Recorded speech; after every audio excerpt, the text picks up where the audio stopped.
Halo, dengan senang mengerti ekonomi kembali pembahasan soal ekonomi SIMA UI 2010 kode 803. Masih bersamai pejuang-pejuang seleksi mandiri. Semangat karena takdir ada di ujung usaha manusia. Kita bahas langsung soalnya. Nomor 1. Saldo akhir debit akan menunjukkan pencatatan yang salah untuk akun di bawah ini. A. Piutang dagang, B. Kas, C. Pendapatan jasa, D. Beban lain-lain, E. Wesel tagih. Oke, mari kita lihat pemetaan masalahnya di sini adalah saldo akhir di debit ya dari beberapa akun ini, tetapi ini adalah yang salah. Nah, akun-akun yang bersaldo akhir di debit itu ada dua, yaitu aset atau harta atau aktiva atau dan juga biaya atau beban ya, sedangkan yang bersaldo normal di kredit itu adalah nanti untuk utang, ekuitas, pendapatan. Saldo normal adalah posisi saldo ketika posisi akun itu adalah bernilai positif atau ada atau eksis ya.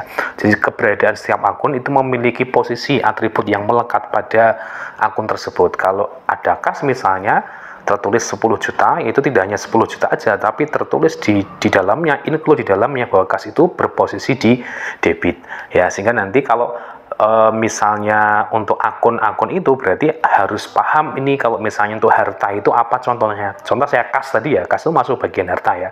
Nah, apa saja yang masuk bagian aset atau harta itu? Ada banyak ya, ada kas, wesel tagih, piutang, persediaan barang dagang, perlengkapan, beban dibayar di muka seperti iklan, sewa dibayar di muka, peralatan, mesin, gedung, kendaraan, tanah, itu semua saldo normalnya di debit ya. Sehingga kalau di dalam soal ini saldo akhir di debit, tetapi yang salah ya, kalau piutang dagang gitu kan harta kan, aset kan, maka saldo normal di debit ya, berhubung salah yang maka tidak dipilih. Kas juga harta kan, oke, kemudian wesel tagih juga harta, berarti A, B, E ini udah otomatis salah ya dari sisi pilihan ya. Kalau dalam soal memang betul sih mereka bersaldo normal di mana debit, betul ya, tapi pertanyaan di soal kan yang salah gitu kan. Nah, berarti yang tidak di debit, nah itu adalah pastinya beban atau pendapatan. Jelas banget ini adalah pendapatan ya, saldo normal di kredit. Maka di sini yang salah adalah pendapatan ya, karena saldo normal di kredit ya. Maka nanti jawabannya adalah yang C ya. Nah, kita lihat dulu untuk akun-akun yang lain. Kalau misalnya nanti kebetulan ada soal yang sama, kalau utang itu nama akunnya apa saja ya? Ada utang usaha, utang dagang, utang wesel ya. Pendapatan diterima di muka, sewa diterima di muka, utang hipotek, utang obligasi, ya modal, ada modal dengan nama orang ketika perusahaannya perorangan ya, modal saham kalau dari investasi, kemudian ada jenis-jenis pendapatan. Nah, untuk utang, modal, pendapatan sama, saldo normal ada di ya kredit ya. Kemudian ada biaya atau beban ya, macam-macam beban, contohnya ada beban gaji, sewa, beban iklan dan lain sebagainya. Maka jelas banget ini bahwa saldo akhir yang di debit ya menunjukkan pencatatan yang salah adalah pendapatan jasa ya. Yang betul yang di debit itu adalah yang harta, A, B, D sama E ya, harta sama biaya atau beban. Oke, lanjut di nomor 2. Akibat keterbatasan bahan baku gas bumi, PT Pupuk Iskandar Muda Aceh yang memproduksi pupuk urea bagi pasokan hampir semua wilayah di Nanggro, Aceh Darussalam tidak mampu berproduksi optimal. Kapasitas produksi hanya mencapai 66% dari kapasitas terpasang yang mencapai 520.000 ton per tahun. Kejadian ini akan berakibat, masalah di sini adalah munculnya adalah keterbatasan bahan baku gas alam ya. Kita petakan dulu masalahnya. Nah, ketika bahan baku gas terbatas, itu ternyata di dalam soal itu dikatakan hanya memenuhi 66% dari kapasitas produksi yang terpasang. Jadi bahan baku gas itu tidak bisa memenuhi semua kapasitas ya. Nah, ibarat produksi itu baru hanya 66% aja. Ya, maka nanti efeknya pastinya adalah bahwa produktivitas dari pupuk itu adalah menurun. Karena sebagai bahan untuk baku bahan ya untuk energi pupuk kan, pembuat pupuk kan, maka produktivitas pupuk menurun karena kapasitas produksi yang bisa diisi hanya 66%. Nah, ketika produktivitas pupuk menurun, maka nanti bisa dikatakan bahwa ketersediaan pupuk di pasar itu akan semakin berkurang karena produktivitasnya berkurang. Nah, ketika tersediaan pupuk itu berkurang, apa efeknya? Di antaranya bisa, yang pertama adalah bahwa harga pupuk akan menjadi lebih mahal ketika permintaannya tetap atau permintaannya meningkat. Ya, kalau permintaannya turun ataupun ya tidak turun aja deh ya, tidak tetap ya, turun aja ya, harga pupuknya mungkin ya stabil aja, tapi bisa jadi harga pupuk akan jadi naik. Karena apa? Karena pupuk yang dijual makin dikit, sedangkan permintaan tetap atau semakin apa? Banyak. Kemudian kemungkinan yang kedua adalah bisa produktivitas padi kemungkinan semakin apa? Menurun. Kenapa? Karena padi butuh pupuk. Nah, pupuk yang tersedia di pasar semakin sedikit, maka otomatis apa? Produktivitas padi juga semakin apa? Menurun ya.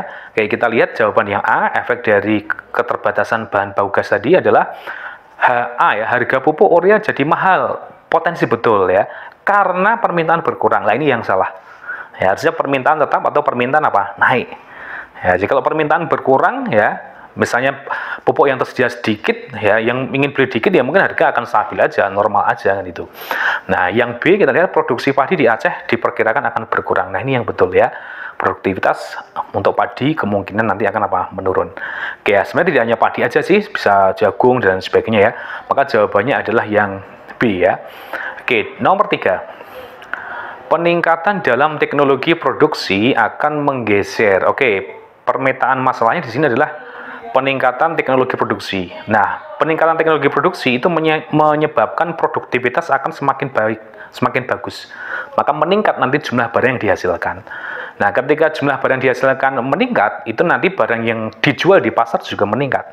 Nah, efeknya pastinya adalah bahwa ketika barang yang dijual di pasar itu adalah meningkat, ya, terjadilah peningkatan jumlah barang yang ditawarkan. Maka nanti kurva penawarannya, efeknya ke penawaran bukan ke permintaan ya, karena teknologi produksi, produktivitas itu akan bergeser ke kanan kurva penawarannya ya. Misalnya ada kurva S1, supply 1 ya, penawaran 1 bergeser ke kanan menuju S2 ini, berarti jumlah yang ditawarkan semakin apa? Meningkat.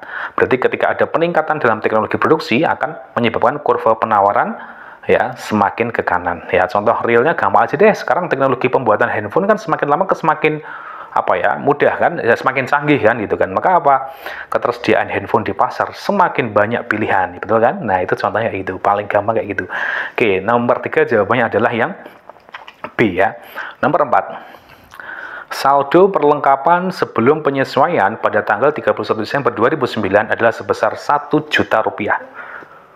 Jika selama bulan Desember jumlah perlengkapan yang dipakai sebesar 250.000, berapakah beban perlengkapan untuk bulan Desember 2009? Oke, pertanyaannya di sini adalah berapakah beban perlengkapan untuk bulan Desember 2009 alias selama 1 tahun ya.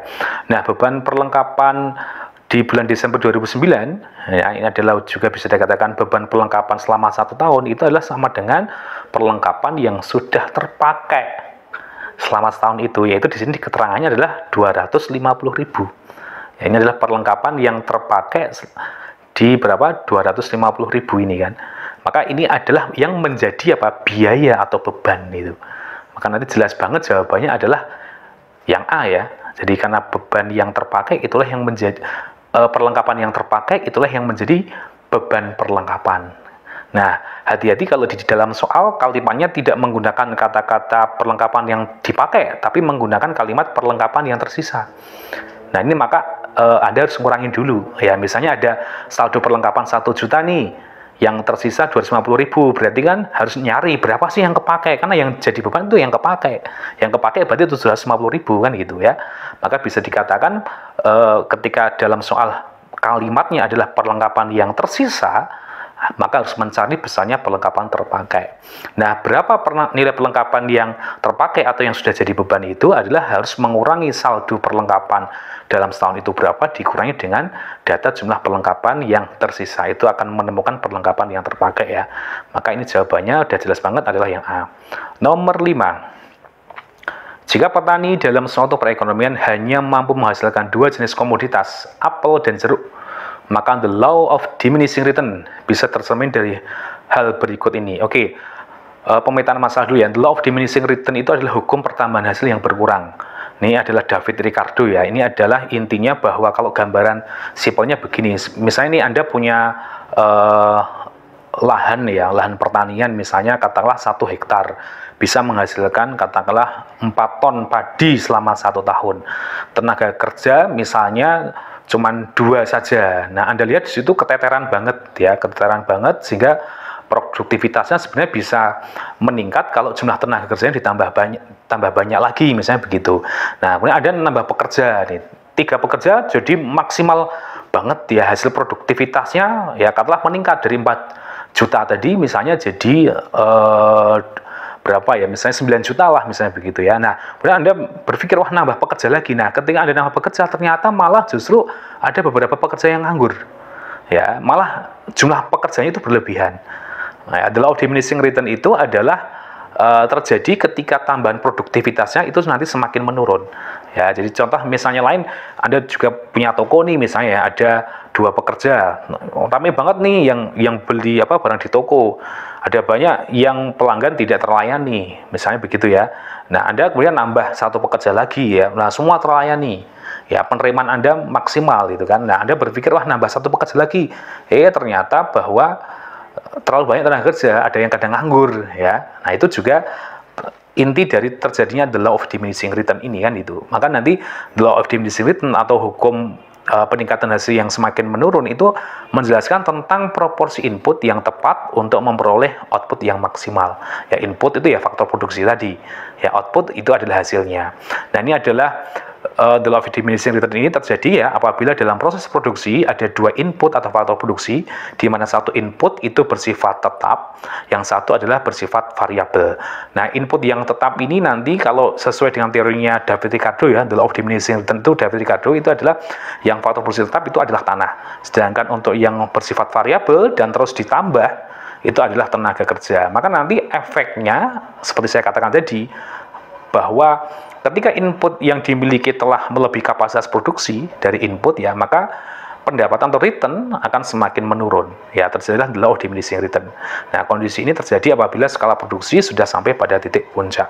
Nah, kalau kita lihat jawaban di sini, ini adalah betul sih hasil produksi ya, tapi tidak menggambarkan adanya pemakaian 2 input ini gitu kan. Karena ini adalah bahwa dikatakan bahwa untuk setiap misalnya A ya, untuk setiap butir tambahan apel yang dihasil petani itu semakin sedikit produksi jeruk yang harus dikorbankan. Ya, untuk yang B kita lihat, untuk setiap butir tambahan apel yang dihasilkan petani semakin banyak produksi jeruk yang harus dikorbankan. Kalau ini lebih kepada konsep seperti trade off itu kan, atau apa ya istilahnya opportunity cost itu kan, bahwa efek dari adanya memilih salah satu produk tapi harus mengorbankan yang lain kan, semacam ini. Nah, jadi ini kalau untuk nomor 5 ini saya pribadi tidak berani untuk menjawabnya, alias tidak ada jawaban ya, karena sesuai kalau the law of diminishing return itu semacam itu kondisinya, bahwa ada pemakaian penggunaan 2 input ya, di mana 1 input tetap, yang 1 variabel. Nah, kemudian suatu saat total produksinya meningkat. Nah, pada titik tertentu nanti tambahan produksinya akan semakin menurun ya. Oke, nomor 5 saya tidak berani untuk menjawab ya.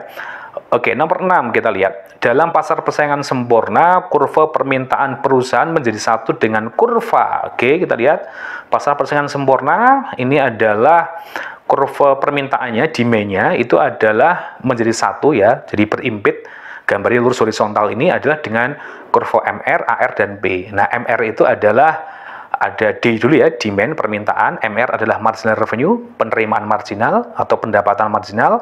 AR adalah average revenue, penerimaan rata-rata atau pendapatan rata-rata. P adalah harga. Berarti ini adalah kurva permintaan menjadi satu dengan pendapatan marginal, MR ya, dan pendapatan rata-rata atau AR ya. Berarti jawabannya adalah yang B. Nomor 7 kita lihat. Permintaan uang berhubungan negatif dengan suku bunga. Hal ini disebabkan karena adanya opportunity cost dalam memegang uang, atau dengan kata lain disebabkan oleh adanya fungsi uang sebagai store of value, fungsi uang sebagai medium of exchange, adanya motif transaksi, adanya motif spekulasi, adanya motif berjaga-jaga. Oke, kita lihat di sini permintaan uang berhubungan negatif dengan suku bunga ya. Maka nanti di sini memang ada kaitannya, ada biaya peluang yang istilahnya timbul ya. Suatu opportunity cost itu kan suatu pilihan muncul adanya karena seseorang memilih salah satu kan. Nah, ketika memilih salah satu atau salah banyak itu, salah satu ya, memilih salah satu itu ada alternatif lain yang terpaksa harus dikorbankan. Nah, permintaan akan uang nanti berkait sama suku bunga, karena suku bunga itu nanti kan bisa naik bisa turun. Ya, jadi opportunity cost dalam memegang uang terkait dengan hubungan negatif itu permintaan uang dan suku bunga ini ya, ini adalah hubungan antara nanti ketika seseorang memilih untuk berinvestasi atau nabung, karena kaitannya sama suku bunga. Digambarkan negatif itu maksudnya adalah seperti ini, ya, bahwa nanti ya ketika investasi naik, ya, itu akibat ketika suku bunganya rendah. Ya, ketika suku bunga rendah ya itu adalah investasinya tinggi. Sedangkan ketika suku bunga tinggi itu investasi akan apa? Rendah. Nah, ini adalah sebenarnya pilihan ya, pilihan seseorang ya, apakah memutuskan untuk investasi atau nabung. Ya, ketika suku bunga rendah itu efeknya apa? Bahwa suku bunga rendah kecil nih ya, maka orang jarang nabung. Yang nabung itu malah apa? Rendah. Ya, yang invest banyak. Kenapa? Keuntungan dari nabung sama keuntungan dari invest lebih tinggi keuntungan investasi. Tapi ketika suku bunganya tinggi, orang lebih memilih nabung aja, ngapain investasi.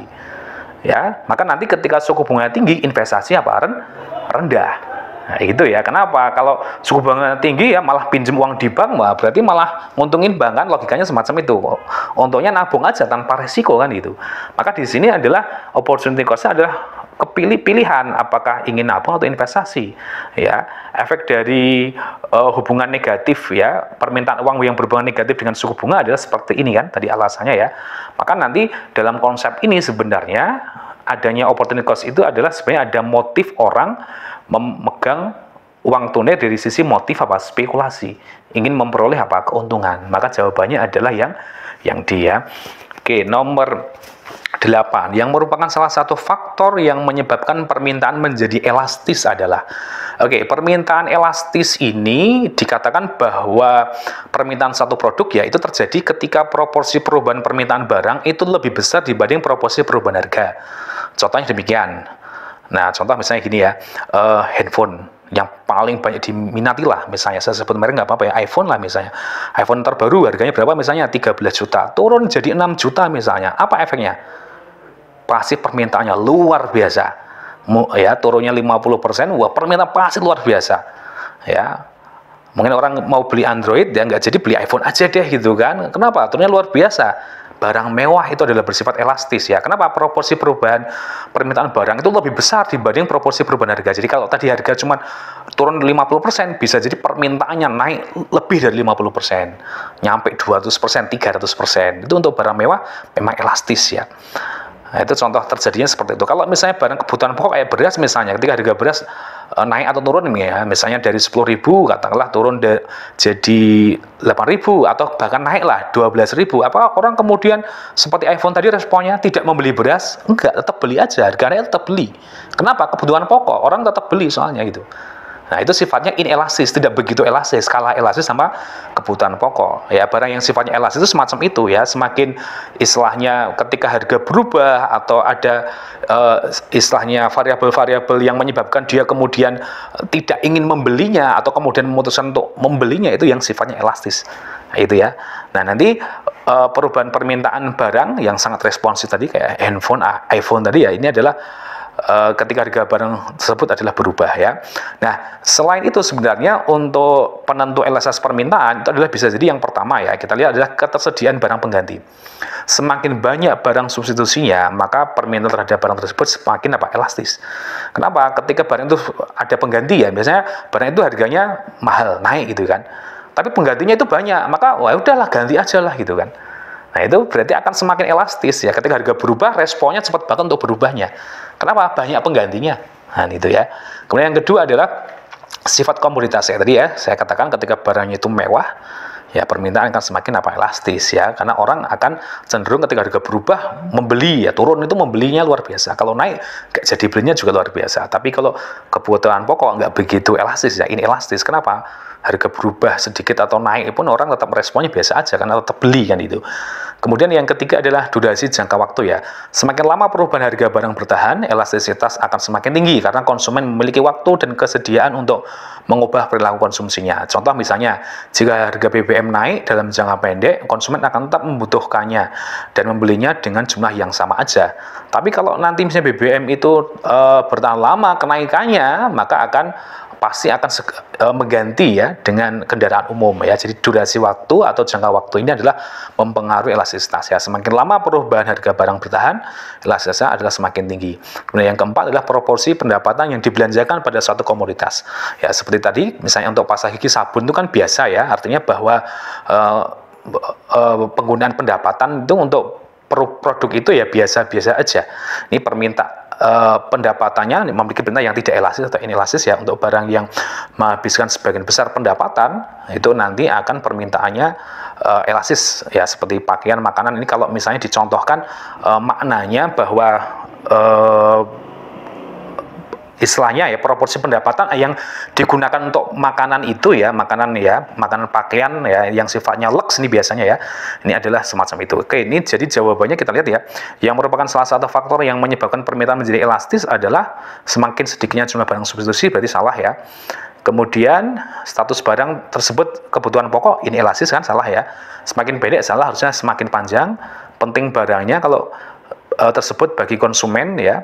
Kalau barang itu penting kan kayak kebutuhan pokok, ini elastis ya. Semakin banyak jumlah barang substitusi ya, yang E yang betul. Oke, nomor 9 kita lihat. Saat terjadi peningkatan pengangguran, pemerintah akan ketika terjadi pengangguran berarti di sini bahwa kondisi perekonomian sedang istilahnya menurun ya.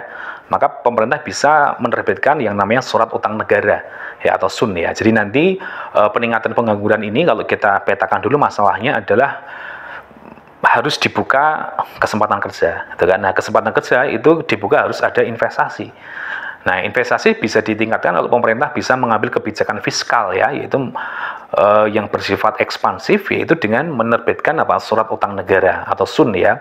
Karena nanti bisa kita lihat ya, dalam satu perekonomian pemerintah memiliki peran yang sangat penting. Beberapa tujuan penting dari kegiatan pemerintah adalah mengatasi masalah pengangguran, inflasi, mempercepat pembangunan ekonomi dalam jangka panjang. Nah, usaha seperti ini membutuhkan banyak uang dan pendapatan dari pajak saja tidak cukup untuk membiayai ya. Maka untuk memperoleh dana yang diperlukan, pemerintah dapat meminjam atau mencetak uang ya. Meminjam itu menerbitkan surat utang negara ya.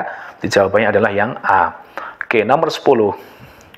Peningkatan reserve requirement ratio oleh Bank Sentral dapat menaikkan jumlah uang beredar di dalam perekonomian.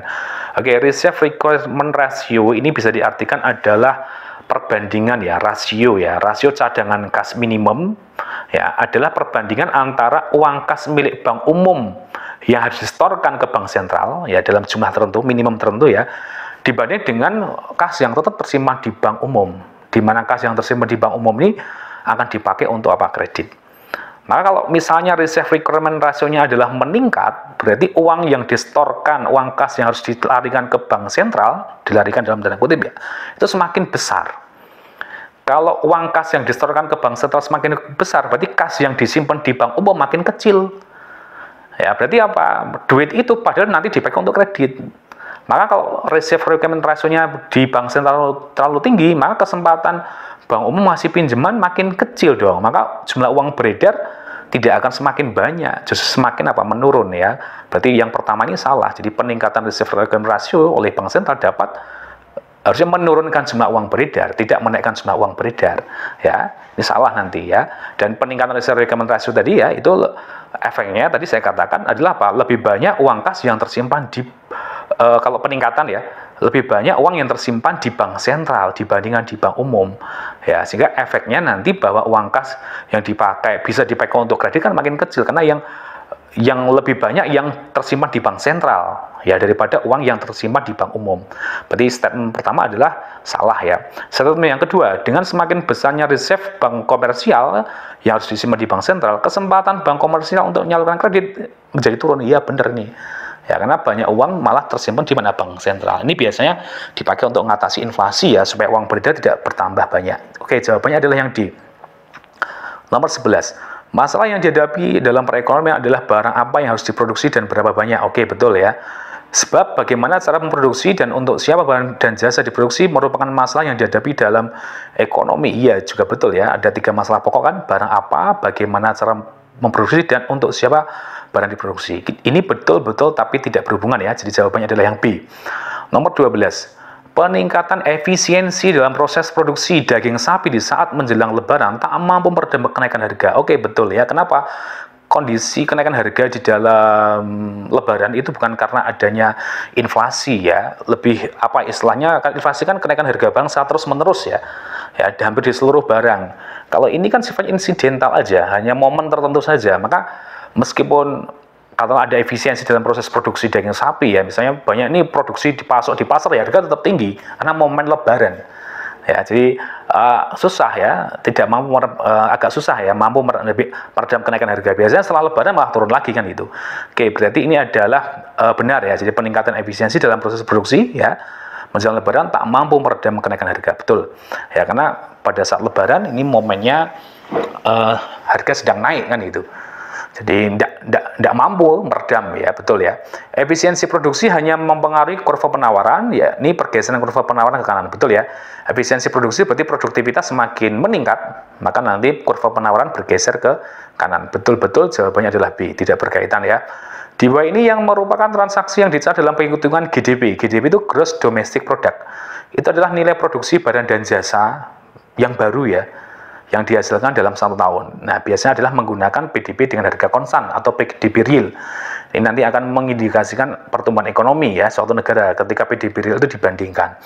Nah, untuk yang pertama pembelian sebuah buku baru di toko buku, nah ini termasuk dalam perhitungan GDP ya, 1 betul, 3 betul ya. Oke, jual beli mobil bekas, nah ini salah nih ya.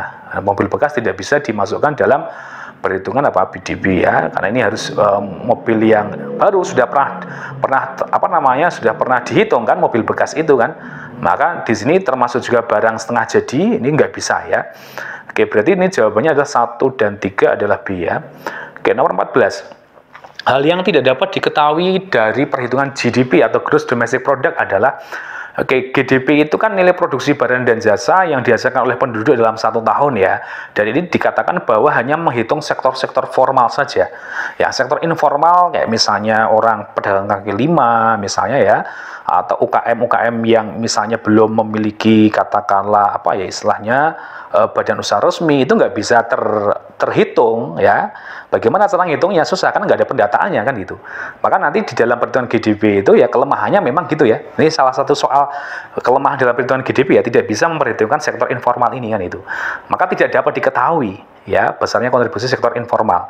Kualitas lingkungan ini juga nggak bisa diketahui ya, misalnya ada efek negatif atau eksternalitas ya, eksternalitas misalnya ada pencemaran lingkungan, nah itu nggak bisa dihitung ya, maka nggak bisa juga, nggak dapat diketahui ya. Nah, keluarnya produk terbaru ya juga nggak bisa diketahui ya, yang bisa diketahui nilainya, soalnya kapan keluarnya kapan itu nggak bisa dipengaruhi ya. Jumlah total produksi barang dan jasa ini bisa ya, maka nanti yang tidak dapat diketahui adalah 1, 2, 3 ya, jawabannya adalah yang A. Bank Indonesia berupaya untuk menurunkan pertumbuhan jumlah uang beredar. Cara yang dapat dilakukan oleh BI ya adalah sebagai berikut. Menurunkan jumlah uang beredar. Oke ya, berarti uang yang beredar supaya tidak banyak. Yang pertama adalah meningkatkan legal lending limit bank-bank komersial. Oke, meningkatkan legal lending limit itu adalah batas maksimum pemberian kredit. Ya. Kalau meningkatkan batas maksimum pemberian kredit itu akan bisa menambah jumlah uang beredar. Ya, ini kan meningkatkan batasnya, atau berarti uang yang beredar malah tambah banyak kan itu ya. Ini kan pertanyaan kan menurunkan, berarti yang 1 tidak ya. Menurunkan reserve requirement ratio itu berarti nanti kesempatan bank umum memberi kredit semakin besar ya tadi ya. Karena cadangan kas yang harus disimpan di bank sentral dikit. Uang yang bisa dipakai untuk kredit malah banyak. Ini akan menambah jumlah uang beredar. Menurunkan BI rate atau suku bunga, kalau suku bunga turun orang pada invest. Ya, jumlah uang beredar bertambah banyak. Ya, kalau sekarang namanya BI 7D repo rate ya, BI 7D RR nanti. Menjual SBI. Nah, kalau menjual SBI ini nanti efeknya adalah bahwa Bank Indonesia akan bisa menambah jumlah apa? Uang beredar ya. Jawabannya adalah yang 4 saja. Oke, jawabannya adalah D. Terima kasih, tetap semangat. Semoga sukses selalu.